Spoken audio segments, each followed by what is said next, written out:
En minutos, en el Senado comienza la interpelación al ministro Luis Alberto Heber por el acuerdo alcanzado entre el gobierno y la empresa belga Catunasi, que derivó en la extensión por 50 años de la concesión de la terminal Cuenca del Plata. Por este acuerdo, Terminal Cuenca del Plata, 80% propiedad de Catunasi y 20% de la Administración Nacional de Puertos, operará la playa de contenedores hasta 2081, ya que amplía el plazo original en unos 50 años.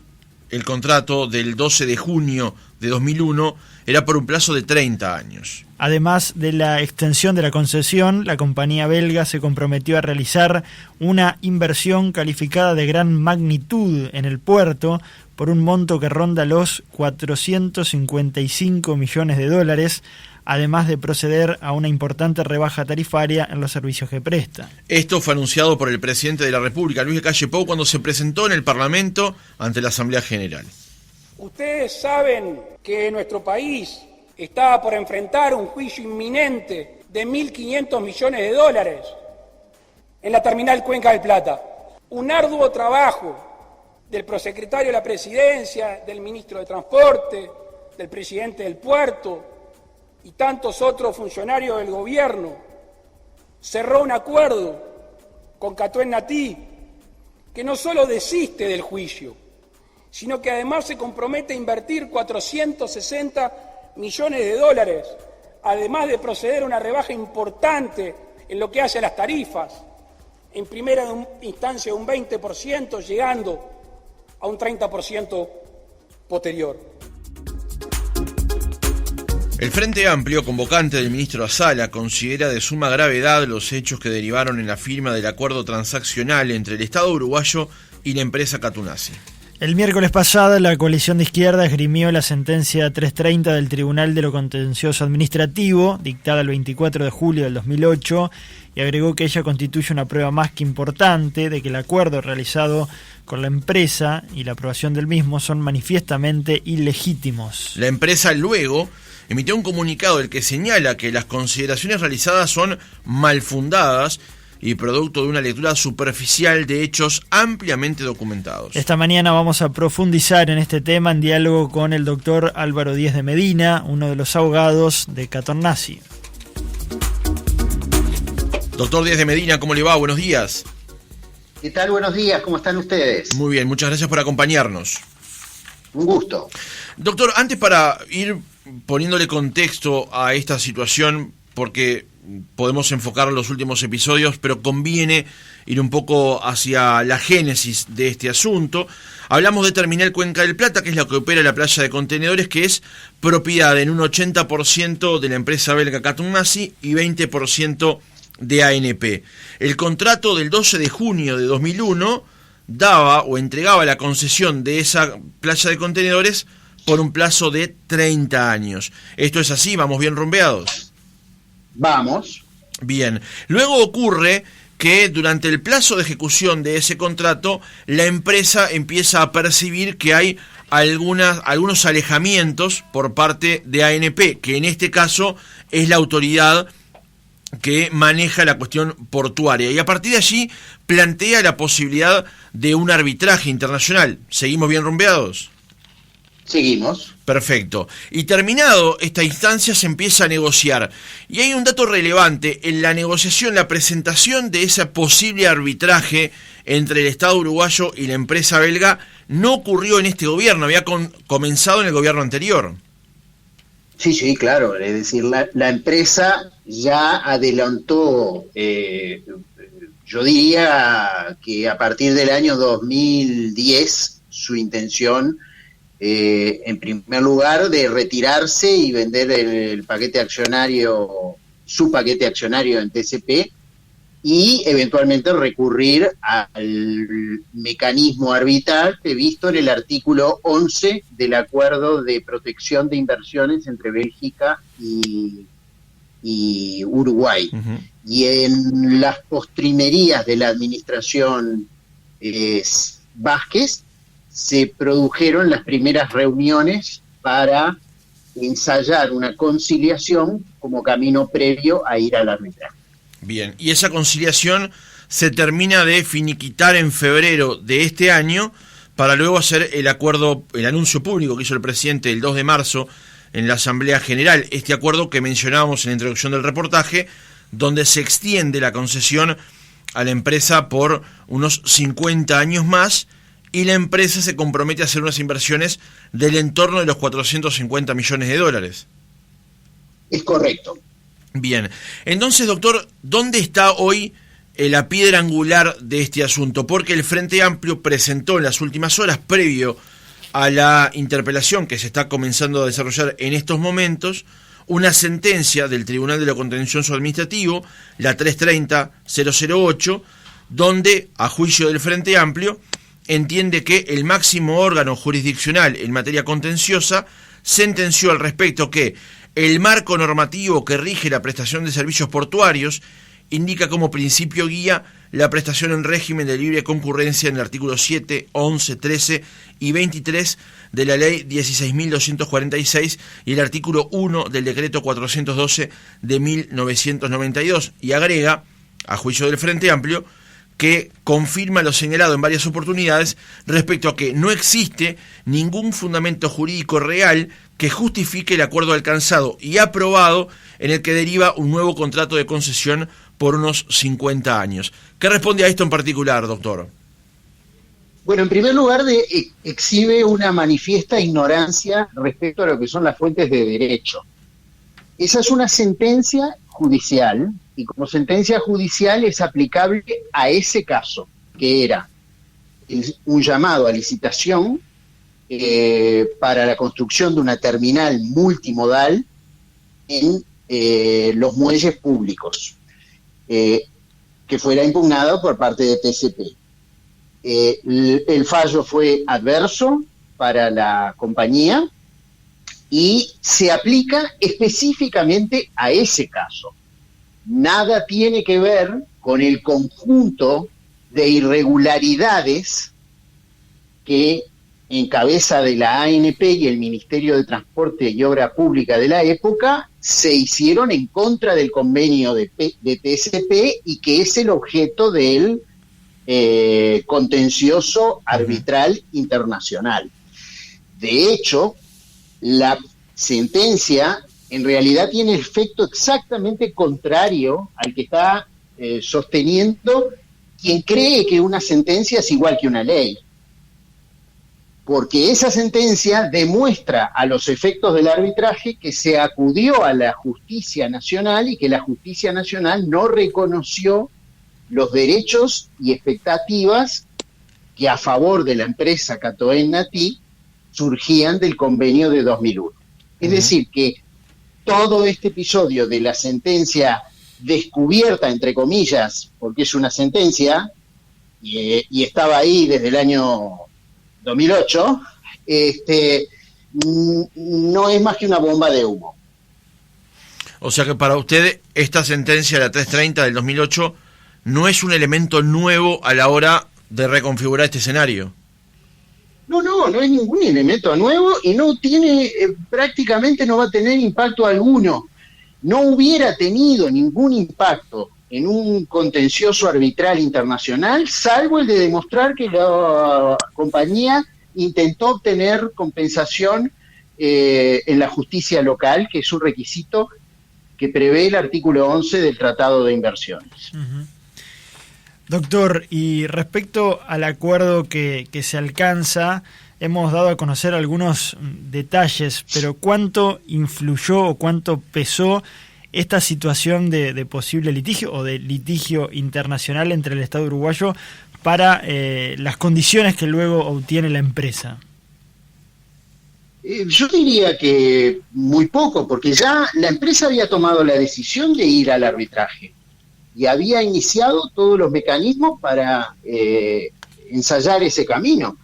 Después, como consecuencia de las gestiones de acercamiento entre el gobierno y la empresa se llevaron adelante, las partes resolvieron cosas muy importantes. En primer lugar, por parte del gobierno uruguayo, el compromiso de aplicar estrictamente el marco regulatorio vigente en el Uruguay desde el año 92. Es decir, no hay modificaciones. El gobierno le dice a Catoen, mire, no se preocupe, yo me voy a atener a lo comprometido en 2001. Eso es lo que le dice. Y en base a ese compromiso, la empresa Catoen asume a su vez la obligación de hacer una inversión importante y trabajar desde ya en lo inmediato para obtener una rebaja de las tarifas de los servicios de operación de contenedores. Entonces, sí, se establece, como usted lo acaba de decir muy bien, una extensión de la concesión por el plazo de 50 años, cosa que si usted lo piensa bien es lo más razonable, porque se intenta invertir 455 millones de dólares, y eso significa triplicar la capacidad anual de la terminal, llevarla de 1 millón de TEUs, que es la de hoy, a 3 millones de TEUs, de forma de captar todos los transbordos del volumen de carga provenientes de Buenos Aires y Paraguay, ganarle 32 hectáreas a la bahía para construir una playa de contenedores adicional, construir un segundo muelle de 700 metros que tenga 2 puestos de atraque para operar con barcos grandes, con un calado de hasta 14 metros dragado a pie de muelle, la erección de nuevas grúas, máquinas, el equipamiento para la movilización horizontal de los contenedores, los sistemas de enchufes para los reefers, que son los sistemas que mantienen el refrigerado de los contenedores para las cargas que lo requieran, edificios operativos, talleres, oficinas y además la puesta a punto de la vieja terminal, la del 2001, en la cual la compañía no había seguido invirtiendo porque iba a ir a un litigio. Entonces, con todo eso, la empresa obtiene una concesión a 50 años, pero con este agregado, que es muy importante y no se enfatiza lo suficiente. Una vez que se capte un nivel de servicios equivalente al 85% del movimiento proyectado de la terminal, el gobierno del Uruguay queda con las manos libres para considerar la posibilidad de llamar a licitación internacional para la construcción de una segunda terminal, si entiende que eso es convenio. Ahora, pero doctor, la empresa estaba hasta cierto tiempo pagando multas, que además es parte también de este acuerdo, por no alcanzar cierto nivel de carga, por lo cual llegar a ese 85% parece una cumbre alta. No, le voy a explicar por qué. Porque el hecho de que la empresa no pudiera alcanzar niveles de producción mayor era una consecuencia directa del tsunami, no del diluvio, del tsunami de irregularidades de la ANP, que habían logrado crear en los muelles públicos una terminal de contenedores, de hecho, sin autorización legal correspondiente, en beneficio de Montecón, y con un subsidio encubierto por parte del Estado que permitía a la empresa utilizar espacios públicos pagando precios significativamente menores que el de los otros operadores, a los que eventualmente también excluyó. Uh-huh. Entonces, ese estado de desbalance fue el que golpeó a la empresa y le impidió alcanzar esos mínimos, que generó una multa que tampoco fue muy significativa y fue para un solo periodo, que por supuesto ahora se condonó y que va a representar la posibilidad de construir la terminal para poder captar esa carga que no venía al Uruguay ya. Uh-huh. Entonces la única forma de hacerlo es tener el puerto preparado para que esa carga pueda llegar y que puedan llegar los servicios de las navieras. O sea, lo que usted plantea es que el acuerdo del año 2001 le daba a TCP una posición determinada, que decisiones posteriores tomadas por ANP generaron, entre otras cosas, una afectación para que no llegara a esos mínimos de carga señalados. Exacto, porque estaba compitiendo en desigualdad de condiciones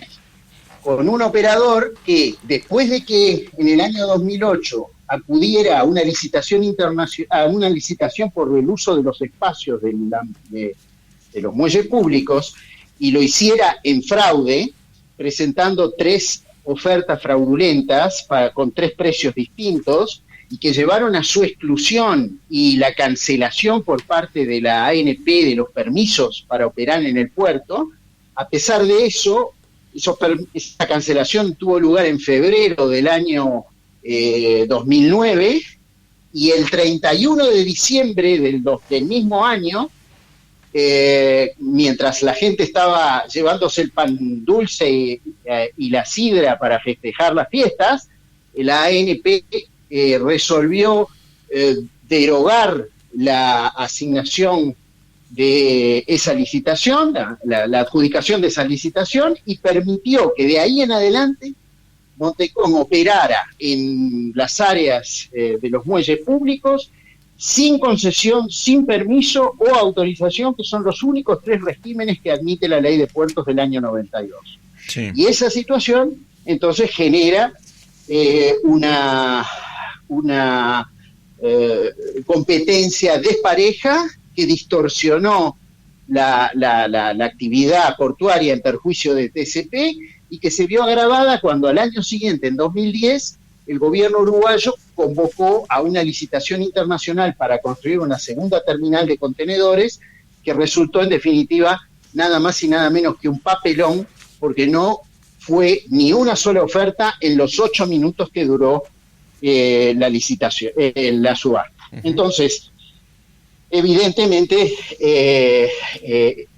esa situación de disparidad fue la que generó que TCP desinvirtiera, que eso tuviera un impacto negativo sobre las tarifas, y que en definitiva la operación de contenedores en el puerto de Montevideo se viera restringida al punto de condenar al puerto de ahí a pocos años en un puerto meramente alimentador de otro puerto más importante. Ahora, con el acuerdo, vamos a ir al puerto ese importante, que es el puerto hub, que va a recibir precisamente de otros puertos menos importantes de la región toda la carga, y desde acá van a poder directamente dar el servicio transoceánico. Doctor, déjeme volver un paso para atrás. Usted manifestaba lo que manifestó con respecto a la sentencia del TCA sobre lo que tiene que ver con esto en particular. Si bien esto no es determinante para que el Estado uruguayo desistiera de ir a un arbitraje, sí es un dato que alimenta la posibilidad, por lo menos para el común de la gente, tal vez no para los abogados, pero alimenta la posibilidad de decir, bueno, pero si el Tribunal de lo Contencioso señala de que aquí no hay una vulneración determinada, ¿por qué entonces nos, entre comillas, apuramos a firmar un nuevo convenio cuando tal vez no es tan probable que perdamos ese arbitraje? Bueno, entre otras razones porque ningún arbitraje iba a considerar como fuente de derecho la sentencia del Tribunal de lo Contencioso Administrativo, y yo diría que ni siquiera en el ámbito doméstico, porque si llegáramos a un conflicto, si hubiéramos llegado a un contencioso doméstico, hubiera sido por otros motivos, estas violaciones que yo le estoy diciendo, y no ciertamente al caso ya fallado del Tribunal de lo Contencioso Administrativo, que se aplica nada más que a esa licitación, que además se convocó en el año 2003 y a los pocos meses se canceló. Quiere decir que tampoco tuvo existencia. Entonces, la única razón por la cual la compañía la siguió, la acción, es porque tenía 2 desenlaces posibles. O se ganaba y era un argumento para ir a la ANP y reforzar la posición, o se perdía y es una llave para ir al tribunal arbitral. Uh-huh. Doctor, uno de los temas que se han planteado en el ámbito político tiene que ver con el monopolio, si de hecho se genera un monopolio o no con esta empresa. ¿Qué responde usted a esto particularmente? Mire, esa es otra distorsión que ha surgido con la idea errada de que lo que ocurrió en el año 2001 fue que el puerto de Montevideo se otorgó en concesión a un particular.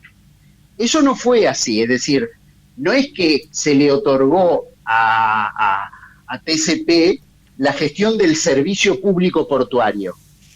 Lo que ocurrió fue que se le concedió a TCP la concesión de una obra pública, que es la construcción de una terminal especializada de operación de contenedores. Y por lo tanto, esa concesión no se encuentra alcanzada por el artículo 51 de la Constitución de la República. Entonces, la acusación de que se trata de algo inconstitucional es realmente absurda. Tan absurda es que esa compañía, TCP, tiene por accionista 2 directores y un síndico a la Administración Nacional de Puertos, que es quien está a cargo del servicio público portuario. O sea, no hay forma de defenderlo. En lo referente al monopolio, lo que se establece de monopolio, no es tal. Lo que existe en el recinto portuario son áreas especializadas para distintas operaciones, como lo es la operación de contenedores, como lo son los granos, como lo pueden ser la pesquera, como puede ser la chipera, la de celulosa, la terminal de pasajeros. Son áreas especializadas que requieren de determinados niveles o escalas de productividad para poder funcionar en forma eficiente, cosa que ha demostrado TCP en estos años. Es decir, ahora tenemos un muelle que tiene 350 metros, tenemos 7 guías pórtico y capacidad para un portacontenedor y una lancha media, una barcaza media. Si queremos llegar a donde vamos a llegar en 4 años, que es a 700 metros de muelle, 9 grúas pórtico adicionales y la posibilidad de tener 4 portacontenedores entrando y saliendo al atraque, eso se logra solamente especializando un área y permitiendo que en esa área una sola compañía haga la gestión. Ahora, si en la escala eso aumentara, entonces eventualmente el convenio admite que el Poder Ejecutivo pueda convocar nuevamente a una otra licitación para otra terminal, pero es porque habríamos alcanzado la escala necesaria para tener un mercado para otra terminal. Entonces, lo que hay es un ordenamiento territorial. Ese ordenamiento territorial en base a áreas especializadas opera al mismo tiempo con el principio de libre concurrencia de los operadores. Gente que provee de servicios de almacenaje, de transporte, de frío, de software, en fin, los servicios que usted pueda pensar. ¿Qué es lo que busca la ley? Que en cada una de estas terminales especializadas el titular no tenga un monopolio de hecho, que le diga al cliente, mire, el camión es el mío, el sistema refrigerado es el mío, el software es el mío, la electricidad es la mía. Entonces, coexisten en el puerto de Montevideo las terminales especializadas, los muelles públicos y los operadores en libre concurrencia. Uh-huh. Doctor, ese monopolio no existe, por tanto. Bien. Doctor, otro de los temas, y también le pido si nos puede explicar, está vinculado al artículo 377 de la ley 19.355 respecto al asesoramiento que debe brindar la administración portuaria, su directorio, al momento de la firma de una concesión como la que se ha firmado. Algún analista muy destacado, ¿no?, como el abogado González Lapeira, entiende que no ha habido una presentación del directorio y sino solo del presidente del directorio cuando se asesoró al ministro Heber en su momento. ¿Qué nos puede decir sobre este punto? Bueno, eso yo se lo respondí al doctor Gonzalo Lapeire en una carta a los lectores del diario El País del 15 de agosto pasado, y refiero a los oyentes a esa carta donde me expreso con más precisión de lo que me voy a expresar ahora. Y básicamente el argumento no es así, por cuanto esa información preceptiva debe ser preceptiva con anterioridad al otorgamiento de la concesión, cosa que se hizo por cuanto el Poder Ejecutivo contó con el informe del presidente y la Secretaría General de la ANP. Ahora bien, para entender esto, le tengo que hacer una explicación jurídica y perdóneme si se la impongo, voy a tratar de ser lo más claro posible. Uh-huh. La dirección de los entes del Estado generalmente está a cargo de un directorio, que es un órgano pluripersonal, que es el que dirige el ente. Eso es un órgano, pero además de eso está el órgano presidencia. El órgano presidencia tiene muy acotadas potestades, la de ser la jefatura de la administración, la de ejercer la representación de la administración y de tomar decisiones de urgencia a referéndum del directorio. Esto ocurre en el Banco de Previsión Social, ocurre en el Banco Hipotecario, ocurre en el Banco República, es la norma corriente. Y es lo que ha ocurrido en esta instancia. La presidencia, en compañía de la Secretaría General, cumplió con ese requisito y ahora la acción que tomó está a referéndum del directorio, del voto del órgano pluripersonal. No hubo ningún apartamiento y eso está en estricta adhesión de lo que dispuso en su momento el Reglamento Orgánico de la Administración Nacional de Puertos del año 1917. Uh-huh. Doctor, déjeme recapitular sobre un punto que es el tema de la extensión, que es lo que ha generado, por lo menos hasta ahora, da la impresión, más repercusión. Y se lo voy a plantear en estos términos. El acuerdo original del 2001 planteaba 30 años de concesión, haciendo una inversión, no digamos desde cero, pero había que instalarse y demás. Y ahora, 20 años después de eso, se da una concesión a 50 años, con una perspectiva de un negocio aún mejor. Entonces uno se puede plantear por qué le dieron en el primer término 30 años con un negocio, entre comillas, por hacer, y luego 50 años en un negocio que ya está mayormente desarrollado. Es muy fácil, es muy fácil. Cuando en el año 2001 se otorgó esta concesión, ya se había ensayado repetidas veces llamados internacionales a licitación para la gestión de muelle especializado, sin éxito.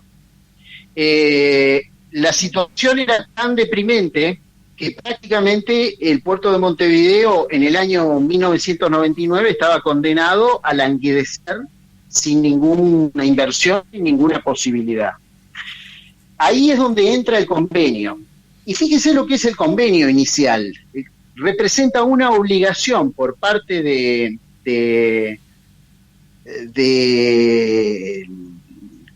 grupo TCP, uh-huh. Terminal Cuenca de Plata, de construir un muelle de 220 metros y de instalar 2 grúas pórtico, una en forma inmediata al otorgamiento de la concesión y otra más que se entregaría al final de la concesión, a los 30 años. Al poco tiempo, y con todo este clima adverso que yo le acabo de referir, de malas decisiones de la ANP, el muelle se llevó a 350 metros, que es lo que tiene hoy, y hoy en Montevideo hay 7 grúas pórtico. Uh-huh. Cualquier montevideano se puede ir al fin de semana a tomar un mate a la Rambla y las va a ver. Las vimos llegar, ¿verdad? En la bahía, las vimos entrar frente al río mientras estábamos en la Rambla. Hay 7 grúas pórticos ya instaladas. Y eso evidentemente potenció la actividad portuaria. Ahora bien, para poder llevar eso que hoy tenemos a lo que queremos, que es multiplicar por 3 el volumen de carga, por 4 el área de la terminal, y desarrollar esto que le acabo de explicar de muelles de atraque para grandes portacontenedores, que es la generación de portacontenedores que llega ahora, como ese portacontenedor que bloqueó el canal de Suez, que tiene 400 metros de eslora. Para llegar a eso hay que hacer una inversión sustancial, muy importante, que solamente se puede amortizar en plazos así de largos.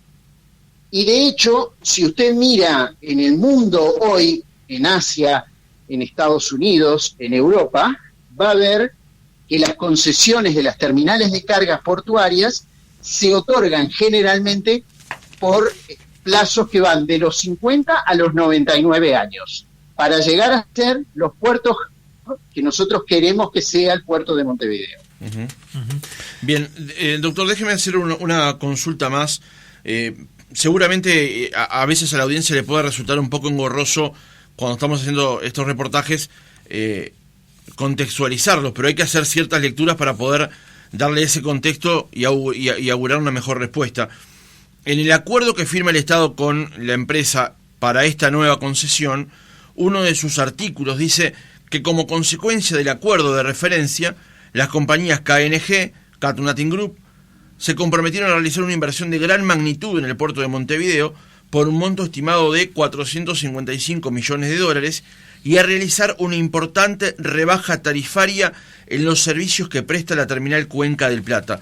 No sé si hay otro documento, además de ese acuerdo, pero ¿por qué no se establecen fechas allí? No, se han establecido fechas. Es decir, vamos a ver el tema tarifario. Otra vez lo llevo a lo que le acabo de contar. Esa situación de conflicto entre TCP y la competencia desleal que se le hiciera por parte de la ANP y el Ministerio en los muelles públicos, lo que significó en los hechos fue una pérdida de volumen de actividad y de eficiencia por parte de la terminal Cuenca del Plata, que a partir del año 2009 comienza un proceso progresivo de desinversión, es decir, suspende un programa de inversiones a más y mantiene los mínimos del convenio de 2001. Esa situación termina impactando en las tarifas. Las tarifas aumentan en forma sensible. Yo le diría que hoy Montevideo es un puerto caro. Y es consecuencia de esta situación. Sin perjuicio de eso, hay dos factores que tenemos que tener en cuenta. Y el primero es que la Administración Nacional de Puertos, por aplicación de la ley del año 1992, tiene la capacidad de fijar máximos a las tarifas portuarias.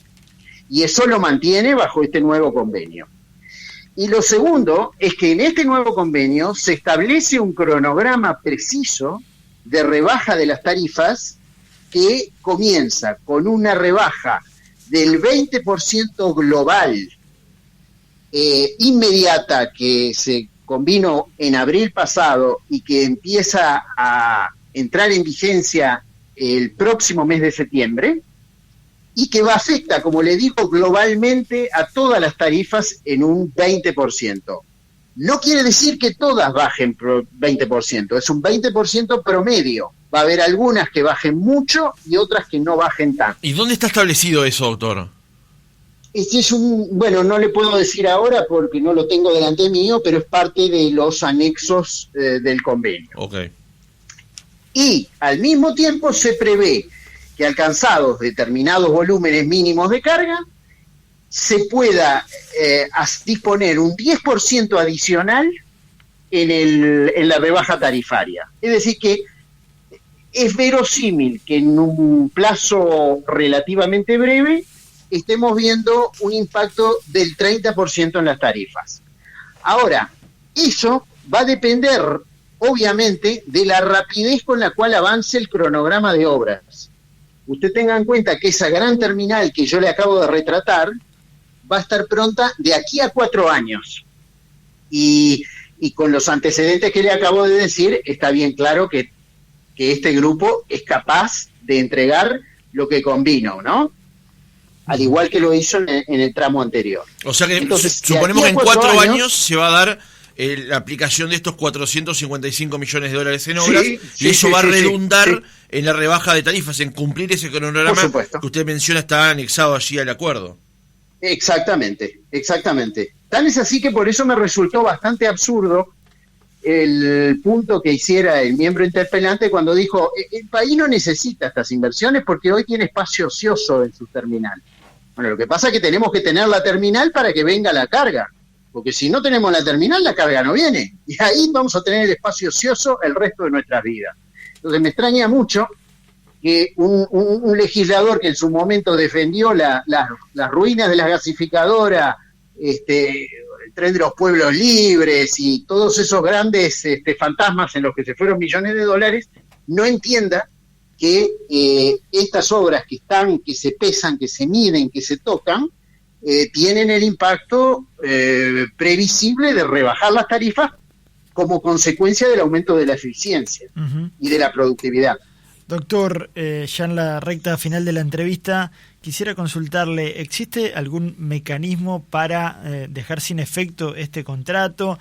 Vayamos a esa hipótesis de que esta interpelación pueda tener algún tipo de efecto.